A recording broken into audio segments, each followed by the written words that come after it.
Welcome back to Better Than Before. This is Tony Richards, excited about today's special guest, good friend of mine, Carmen Simon. And Carmen's a cognitive neuroscientist, author, and founder of Memzy, which is a company that uses brain science to help corporations create memorable messages. Her most recent book, Impossible to Ignore, Create Memorable Content to Influence Decisions, has won the acclaim of publications such as Inc.com, Forbes, and Fast Company, and has been selected as one of the top international books on persuasion. She has 2 doctorates, one in instructional technology and another in cognitive psychology.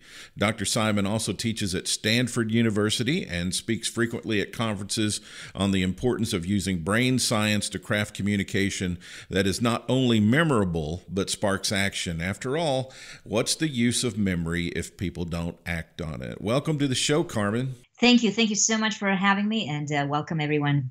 I am so excited to talk to you again. We met last August in Chicago, and you were given a presentation, and we ended up at the same dinner table that night and had a great conversation. And you've got some ties here to nearby Columbia.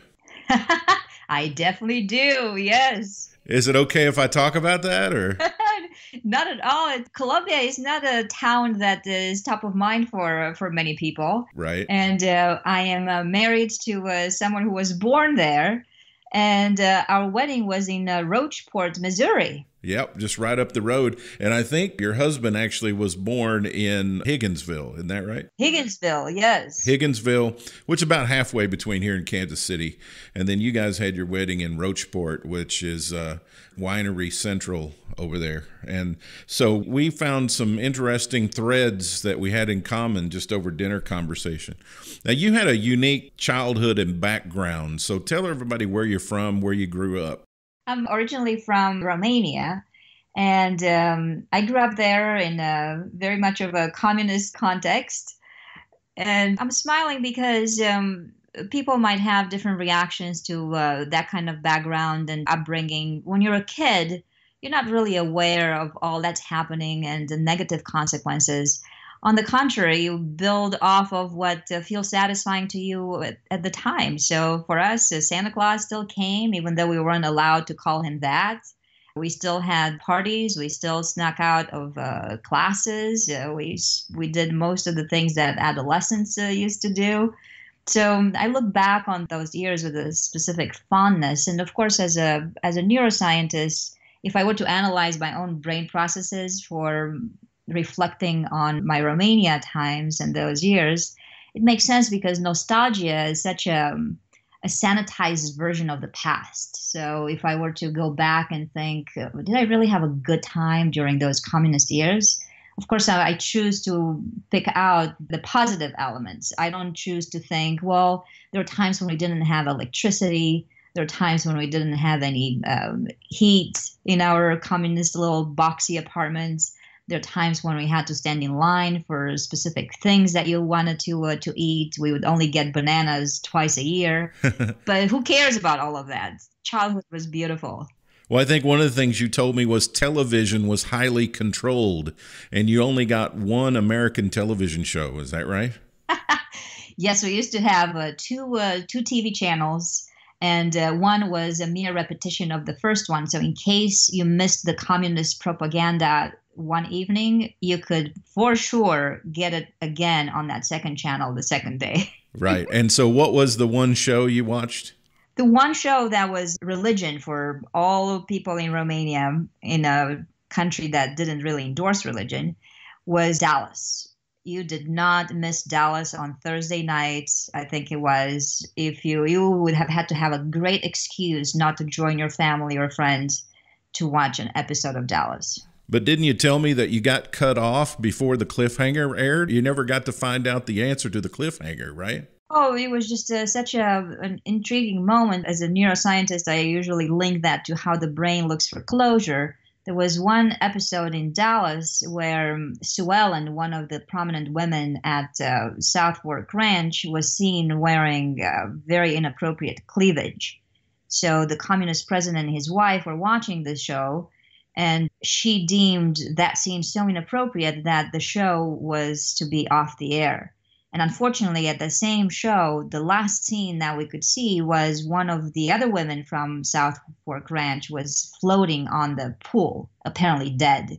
So none of us got to see and find out who in the world was it floating in the swimming pool. And it was only years later when we had the revolution and in an atypically Romanian way, we killed the president and his wife.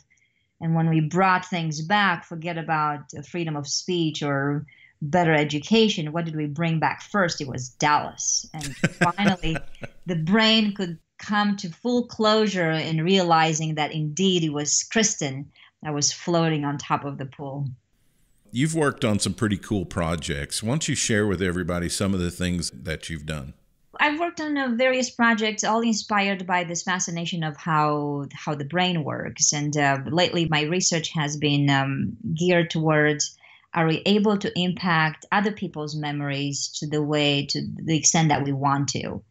And even if we're connecting this notion with what I was just sharing about Dallas, imagine those people's memories were left unclosed, so to speak, for that show for about 5 years. And yet the memory was still strong. Wouldn't we in corporate communication, for instance, want to have such long-term memories implanted in other people's brains? The answer should be a full yes, because your customers, whoever you're dealing with right now, act in your favor based on what they remember, not on what they forget. So a few projects that I've been embarking on lately have been answering this question: how can you stay on people's minds long enough so that you can determine what they do next? I've been doing a few research projects. For instance, one was I was asking people, how much do you really remember from a PowerPoint presentation after 48 hours? In that test, I was sharing with people a deck of slides that had only 20 slides. And after 48 hours, well, take a quick guess. How many slides do you think people remembered after 48 hours out of 20? 2. Ooh, I like your aggressive answer. And I think for most part, your answer would have probably been correct. In my version of the research, because I had to control the messaging that went into it, we kept things very simple. So each slide had only one message, which hardly ever happens in corporate communication and in business presentations. So on average, they remembered 4. But that wasn't the surprising finding. The surprising finding was that out of 1,500 people who watched that presentation, a third of my population came back with the question after 48 hours only, what presentation? So 500 people remembered 0 slides. Wow. Yeah, I just guessed 10%. Yes, So 10% is a very good guess, because on average, that's how much we remember after 48 hours. If somebody exposes you to some content, and when your audience comes to your content without the intent to remember, they'll forget about 90% of that content. So at the meeting we met in Chicago, you were doing a demonstration, speaking of PowerPoint presentations, where during your presentation, you had a subject there at our table. You had a brain cap on their head, and you were monitoring their brain waves while you were giving your presentation. So tell everybody how that works. That's EEG technology, and it stands for electroencephalogram, which means the writing of the brain waves. You see, when you're exposed to stimulation, your neurons communicate with each other. In that process, there are some electrochemical responses that are happening. And with improved technology these days, we're able to place electrodes on people's scalps, and with some amplifiers that exist in those electrodes, we can see the signal that is being generated and the electricity that is being generated. And your brain at any given moment is abuzz with quite a few of these waves. Some of them have a larger amplitude and a smaller frequency. Some of them are the opposite. Some brain waves are having a smaller amplitude and a much higher frequency.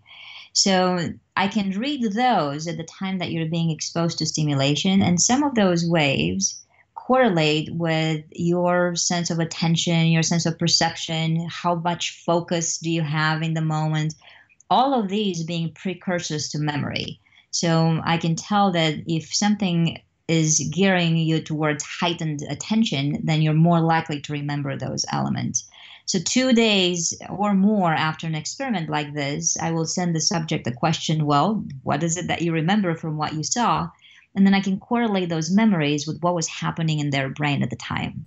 So all that work that we're putting into those presentations, a lot of it's not sticking, right?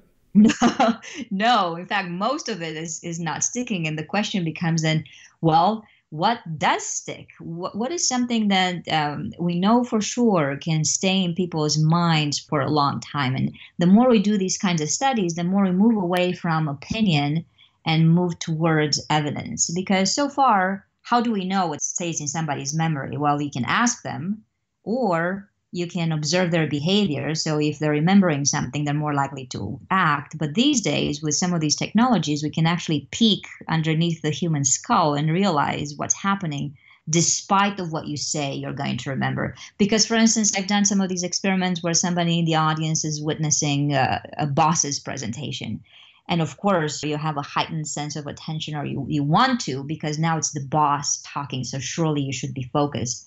But just the other day, I was doing an experiment like this, and I'm noticing something that is confirmed by research elsewhere, which reminds us that during our awake hours, only 49% are we really focused. Most of the time, our mind wanders.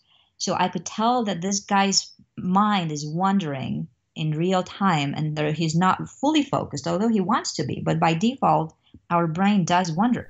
So after we met in Chicago, I immediately went and bought your book, Impossible to Ignore, and I read it, and a lot of great tools in the book. But I'm curious, crafting these memorable messages and doing the work, what inspired you to do this kind of work? I was inspired because I got so humbled by how much and how quickly the brain forgets. So as anybody listening to us right now, you're probably thinking, or you should be thinking, to what extent am I staying on people's minds? And am I humbled enough by how fallible memory is? So, for example, I was watching that movie, The Girl with the Dragon Tattoo. Have you seen that movie? Yes. And I saw the Swedish version. And I got so intrigued by that movie. I read the book, I saw the movie again, and there's one scene in that movie where the main heroine, who is just such a dark and edgy character, and she's powerful and she's secretive and she just has this mystery about her.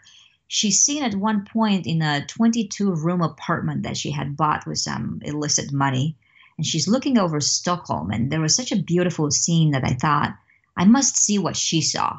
So I booked a flight from here. I live near San Francisco to Stockholm, went all the way over there and spent 5 beautiful days enjoying all sorts of galleries and canals and the people and the ice bars and all sorts of other beautiful things. And on my way to the airport to come back to San Francisco, I'm sitting there in the cab thinking, wasn't there something that I was supposed to see here? I had totally forgotten about all the darkness and the edginess of the character and the girl with the dragon tattoo. And they do tours of that of that place. I could have so easily gotten there. So imagine if we forget our own content and things that are exciting and relevant to us, how much do other people forget from what we share with them? And that jump-started my journey onto finding out what stays on people's minds. In your book, you talk about the modern approach to memory. What's that? I like looking at memory from a different approach. Usually our reaction to memory is that it's related to the past. We're going back to the day we got married in Missouri, or we can go back to childhood in Romania, or to some other things that are fun and we're fond of in the past. But memory from a brain science perspective and from an evolutionary perspective hasn't evolved to help us keep track of the past. Memory has evolved to help us keep track of the future. And this is a different angle because we have to think about it carefully. Like, for instance, if I were to ask you, tell me some memory problems that you had in the past week, I guarantee that 60 to 80% of the memory problems that you have are not with you forgetting the past. They are related to you forgetting an intention that you have set for the future. So you may have left the office and you said, I'm going to send that email right before I leave the office. Or you may have said, I'm going to pick up my dry cleaning on the way back to home from work. And you forget. So you set these intentions for the future and they don't happen. So that's the notion of prospective memory, which is remembering to act on a future intention. Contrast that with retrospective memory, which is remembering the past. Remembering the past is still useful from an evolutionary perspective. How can we think about the future unless we recall some things in the past that have served us well? But retrospective memory, there's not as much evolutionary value in it. It's a prospective memory that we as business people have to consider more, because the question for all of us in business is this: will customers remember what you're saying right now at point A, sometime at point B in the future when they have to make a decision in your favor? When you're designing content, making a presentation, or trying to communicate with a customer, what are those few things you have to make sure you do so you get anchored in, so they do remember? So imagine this, there are quite a few techniques that can be applicable, but let's just look at a few. So as you're presenting your value proposition, let's just say right now at point A, you have to ask the question, what is it that will appear in people's worlds at point B that can trigger this memory and enable people to act?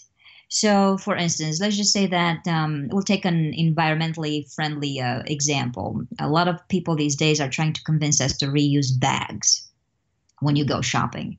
And I put one in the trunk of my car. In fact, these days I have quite a few of them. But gosh darn it, I just have it in the trunk, and then I'm in the store, and then I realize, oh, it's still my bag is in the trunk. I haven't brought it here. So how could people convince us to remember for us to carry the bag some in the future when you're at the store? I'm noticing some grocery stores do these things really well. They have this giant announcement in the parking lot. So as you park the car, you see this announcement that says, bring your bag in. So it's a good reminder where finally I'm not forgetting my bags as much because that announcement is there. So as a creator of a messaging from this point, let's just say that I'm creating some advertisement for environmentally friendly actions. It wouldn't serve me well to just simply say in my TV commercial or an email that I send out, hey, don't forget to bring your bag to the grocery store.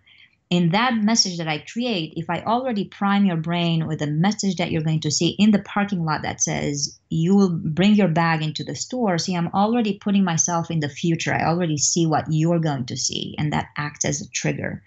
I think one of the mistakes that people make at point A is they don't think enough of what in people's worlds is going to appear that can act as a trigger for our memories. Because you see, your customers are not going to sit around their desks trying to bring memories on their own around your product or around your service. It helps more if there is something in their environment that triggers that memory. So can you look for a trigger of your memory that exists naturally in your customer's space? You know, the way a lot of people approach their advertising is for all your memory needs. I can't just say for all your memory needs. No, no, and that's something related to how to improve your own memory. For us to exist in business, we have to start being more concerned about how to improve other people's memories. And the more that we can hook our content into something that exists in people's environment at point B, the stronger the likelihood for action. Like, for instance, let's just say that I was trying to convince you to eat in a healthier kind of way.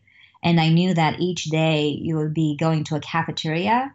And I would think, okay, so what do you see at the cafeteria? I'll probably see a tray on which you're placing your food. Instead of me just creating some disembodied advertisement, let's just say I'll give you a poster that says, hey, eat healthy because when you do, you're going to live 5 years longer or whatever, or eat an extra apple a day and that has benefits. What if I were to put that message directly on the tray that you see at point B, and that is going to trigger your memory of healthy eating? It's a much easier way into people's memories when there are triggers in our environment. Here at Clear Vision, in a lot of my work with CEOs and their executive teams, we use a lot of neuroscientific principles in team building and culture building, in message sharing. We also do it in brand building through some of Anne-Marie's work. And people are becoming more and more familiar with the terms neuroscience, neuromarketing, neurobranding, things like that. But give me some insight. Where is all of this brain science leading us? Where is it going to take us in the future? I'm hoping it will be easier for people to include it in decisions that they make in terms of how they create their communication and how they create their marketing and the clear vision. I love the name of your company, by the way. Thank you. Because if we're talking about memory, what is one of the reasons that people forget so much is the lack of clarity as to what they should remember. So many people get so bogged down in a lot of content that they want to share, and they're very excited about many things that they want to impart to the customer. But when something is clear and there is that clear vision, then you have more chances for memory. And the technology these days is getting a lot easier to helping us understand what sticks. So in my case, I'm using a lot of the EEG technology. If you had even bigger budgets, you could expose your potential customers to some messages that you're creating by putting them in fMRI machines. That's a little bit more involving of an experiment, but these days it's getting easier, and I'm sure that in the future it will be not only easier but cheaper as well. Mm-hmm. We have lots and lots of technologies that these days are enabling us to move away from simply asking people what they remember, what they like, and reading their brains. Fantastic. Well, I love your work. And of course, I enjoy having you as my friend. You're on the cutting edge of a lot of this stuff that I think is going to help people in the future as we all try to struggle with having better memory and having better messages. And as a presenter, I really appreciate your trying to help us hone our craft, because the whole point is to try to make your message memorable, because you're trying to convey messages, you're trying to teach people. You know that you have value when you create more value with others, and I really appreciate you helping us do a better job of that.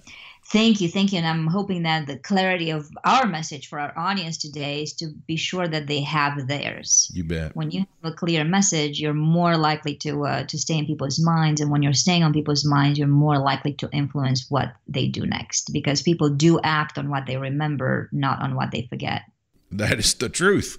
So I've got a standard list of closing questions I'm going to shoot to you. I've got 12 that I'm going to shoot to you in rapid fire succession. And consequently, number one is best memory that immediately comes to mind for you.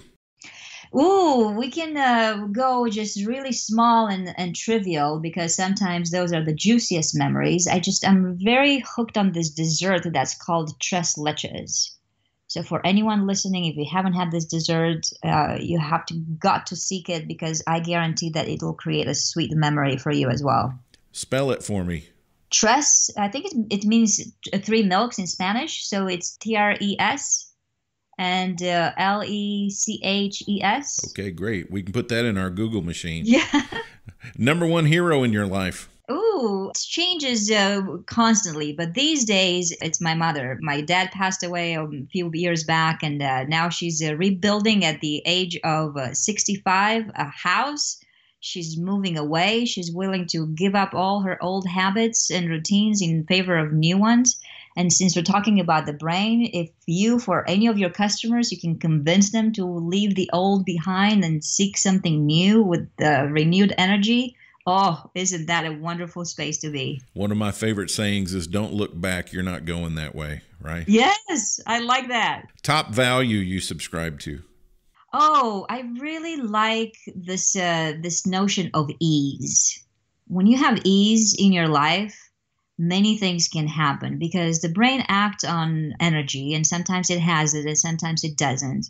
And when we can create ease for ourselves and others, the world evolves. I love keeping it simple, right? You seem like a person who really tries to simplify. Yeah. Most important person in your life? Oh, Curly, definitely my husband. He's a pilot, and he supports things that I do in unique ways. He has a very organized, checklist-oriented mind. And since we're talking about simplicity and ease, to have something that's organized and the reminder of that constantly, oh, it's a good thing. What's your favorite thing? My favorite thing is the outdoors. All right. Since we're talking about energy and being energized to do things, I go to the outdoors and I receive that instantly. Favorite food? Ooh, I really love mashed potatoes. All right. Most beautiful place you've been to? New Zealand. If you could describe success in one word, what would it be? One word, I'll take one phrase, which is not setting an alarm clock. All right. How do you want to be remembered? as somebody who did not settle. Advice for a younger you. A younger me would be to invest early. What's your favorite sound? My husband pulling in after a trip. He's a pilot, so he's gone for quite a few days. And that sound on the driveway from his truck, I really like that. And finally, best lesson you've learned. Oh, I learned, let's see, just recently that being kind is a lot more important than being right. So true. So tell me your company's name, Memzy. Give me your website. Memzy, it's MEMZY.com. And the first three letters are meaningful because anybody listening to us right now can use these three segments, which are memory, emotion, and motivation. If you can enable them in any of your customers, you will stay in business for a long time. That's fantastic. The name of the book is Impossible to Ignore, Create Memorable Messages and Memorable Content to Influence Decisions. Are you going to write another book? Yes, I'm in the process of doing another one. It's simply called How to Be Memorable. Anyone listening, if they have any type of content that they were able to somehow make memorable in their own audiences and have some benefits as a result of that, I would love to quote you in the book. If you are an event planner or a conference planner and you want to have an absolutely great speaker with some great content, you know it's well researched, you need to contact Carmen Simon. Carmen, thank you so much for being on the show today. I really enjoyed talking with you again. Thank you so much, Tony, and thank you for everyone for listening. And I look forward to hearing examples of how you're able to stay on people's minds and influence what they do next.